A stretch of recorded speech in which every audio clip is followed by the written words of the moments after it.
Hey everybody, welcome to episode 2, season 3 of Are We Winning?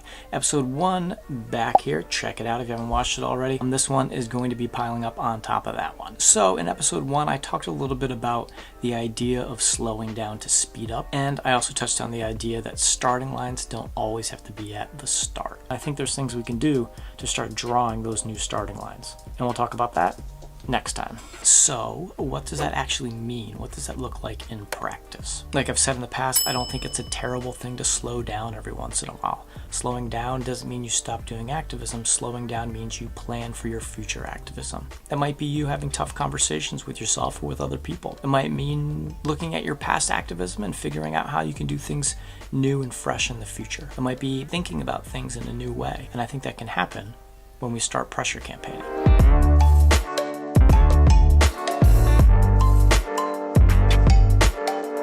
Current grassroots animal rights movement is inundated with cookie cutter organizations like the Save movement and Anonymous for the Voiceless. They have taken the action out of activism. They have made it so easy to participate where you don't actually have to do anything, that you don't really have to think about anything. They just give you what you need, they tell you where to go, you show up, you do your thing and you leave, and you don't have to think about it, you don't have to strategize around it, you just have to do. And I don't think that's necessarily a bad thing. I think the easier we can make it for our supporters to engage in our type of activism, the better off you're going to be. It's going to be bigger and broader movements and hopefully with more successes. But I think there's a difference between supporters and activists. As activists, when we start to engage in these type of cookie cutter organizations and protests over and over and over again, it takes away what we do best, and that is to be activists. We don't have to think, we don't have to question, we don't have to strategize. We can just do. But we're better than that. That's not who we should be. And so I get this question a lot. People always are asking, well, what should we be doing?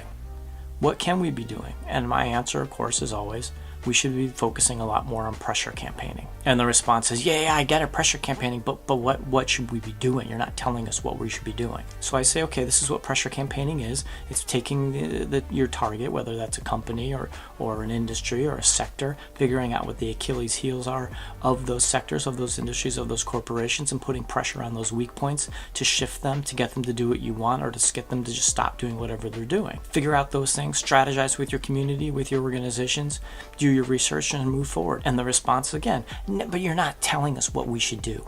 You're not answering these questions. And this gets really frustrating because this is exactly what I'm talking about. Removing the act from the activist. People that encourage pressure campaigning like myself, we can't come to every community, every city, every town around the world and tell you exactly what you should be doing, who you should be targeting, how you should be targeting them, when you should be targeting them. People can't come and hold your hand through this process. Doing that research, figuring out who to go after and how to go after them is your job. You are an activist. I can give you the broad building blocks, I can give you the general ideas, but ultimately it is up to you to do the hard work because you care and you want to see change in this world. It can't be placed onto a plate and served to you. You have to take some ownership of your activism. And I think that's a good thing, because when people take ownership over their activism, that means people will engage more, they will work harder, and they'll start to see the successes of their work, and that will be theirs to celebrate. The second thing you probably have heard me say a whole bunch of times is that educational outreach is a really important tactic, but a terrible strategy. By itself, educational outreach will achieve so little. When we focus solely on the demand of supply and demand, we lose. We will never be able to topple the industries and the corporations that we want to topple by simply trying to educate people. I really want to illustrate that point. So let's go to the board. All right, so let's think of these things we're fighting against as a building. And we really can put anything we want here in this sign as our target, no matter how big or small. But let's do something like, say, I don't know, like a new mega dairy that's going to be built in your community. There's going to be a lot of pillars that will hold this building, this project up. So let's just name a handful, right? We have financial backing, like a bank. Projects like these need money in order to happen. Companies also need insurance to operate. At least in the United States, legally, you need insurance to insure the work that you're doing. So you need an insurance company. So we'll put that in there. It'll need distributors and stores to sell the products, to sell whatever the dairy is creating. It will possibly need transportation, like a trucking company, to move its products. It will need permits to build and deal with the environmental standards. A lot of companies, the bigger they are, they might have a board of directors, so there'll be people that will be responsible for the overall decisions of the company. It'll need marketing to encourage people to buy the products. And yes, it will also need demand. It's going to need consumers to buy the dairy. So the grassroots animal rights movement spends almost all of its time focusing on educational outreach as a means to an end, to disrupt the demand. And while we haven't really been successful in doing so, let's pretend we actually really start chopping away at this pillar. What do you think is going to happen first? Well, the government could step in and use subsidies to prop up the sliding demand, which is a whole other pillar and building we could be attacking. But for argument's sake, let's say we put a dent into this one. We often hear we need to reach 10% or 30% of the population before we start to win on the lifestyle activism front. But really, we don't know for sure, particularly when it comes to animal rights and veganism. But at this point in our movement, we focus less on changing people to vegans and more about the idea of planting seeds. So we're kind of over here in the field. We're not even at the building, planting in hopes that something will grow and start pulling down these pillars. I would also argue that while most of these pillars are made up of one or two companies, like the insurance pillar or the bank pillar, they'll probably have a few individuals who are responsible for deciding if these banks or insurance companies keep the contract with the dairy or, the target of the protest. So in those circumstances, you really need to sway or push or persuade a handful of people at the top of these corporations. Not an easy task, but not impossible. But on the other hand, the demand pillar is made up of thousands, hundreds of thousands, maybe even millions or billions of small individual pillars, depending how big your target is. And so this pillar, I would argue, is going to often be the hardest to pull down. But even if we get one of these pillars down, all the rest are going to continue to support the structure, right? So we pull this down, the building still stands. And even if we get rid of a bunch of that demand pillar, subsidies start to take over. And that's why we need to attack all of the crucial pillars that keep this standing. And so you can erase the sign and put in anything you want, right? You can put in a fur store, you can put in circus, you can put in rodeo, slaughterhouse, chicken farm, laboratory. You can even start putting in industries and break it down that way. And then we can start filling in those pillars and figuring out what is in pillar 1, pillar 2, pillar 3. And there could be a whole bunch of pillars. There could just be a handful of pillars. But then we can start figuring out what that target needs in order to survive. Once you kind of fill out this worksheet, you can figure out who becomes targets of your campaign in order to go after this top one, to go after the main target. And that's called secondary or tertiary targeting. And then you can employ all sorts of tactics, not strategies, but tactics to go after those different pillars. You might need anonymous for the voiceless style educational outreach to affect the demand. You might need meet the victims type disruptions to go after their processing facilities, or maybe to do lockdowns like that in board of directors meetings. You might need direct action everywhere type disruptions inside of offices. You might need save type vigils at points of distribution or production. All the pieces that you're already doing now just get shifted and utilized in this campaign against all the different pillars to go after that main target and to take that building down. And as I said, that building can be a small one, it can be a big one. That's totally up to you.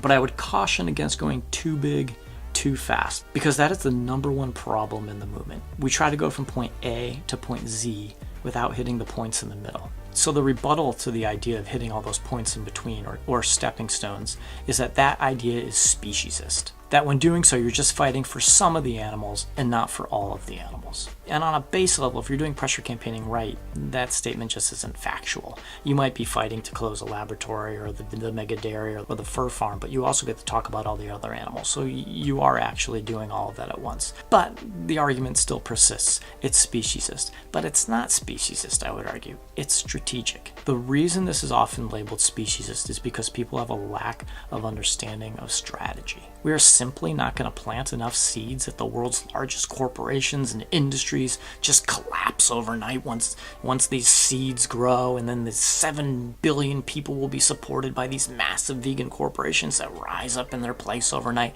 It's just not going to collapse like that and grow back up.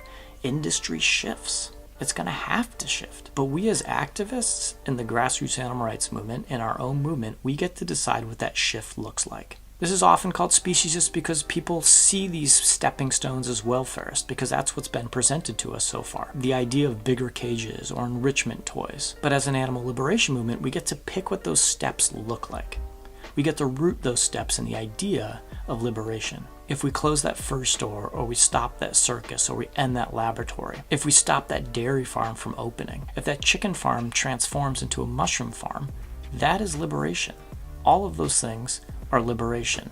They bring us a step closer to liberation. And I hear you all saying, oh, if we close one place, then the oppression just moves to the next place, then the next corporation. Possibly, but not necessarily. It doesn't always happen that way. Look at the history of pressure campaigns in our movement, in other movements, and realize if you do them correctly and you pick the right targets, there aren't places for that oppression to move to. So let's say it does move to the next place. So do we. As an animal liberation movement, why can't we take an industry and put it up against the ropes and hold it there and keep hitting it till it falls over and doesn't stand up again? Do we have such little faith as a movement, in our ability to make change, that you don't even think we should try? That we are incapable of making change like that? That we should only rely on hopes and dreams and thoughts and prayers and just planting enough of these seeds that one day this imaginary ethical and moral upheaval and uprising will happen and everything will shift? Why is that a realistic strategy? And holding corporations accountable or shutting corporations down is not. And finally, the question I often get about pressure campaigning is, how do we get the movement on board? The short answer is, organizing a pressure campaign is a lot of work. It's a lot of sacrifice, and it often comes from a small group of people. But as they say, if you build it, people will come, Ray. People will most definitely come.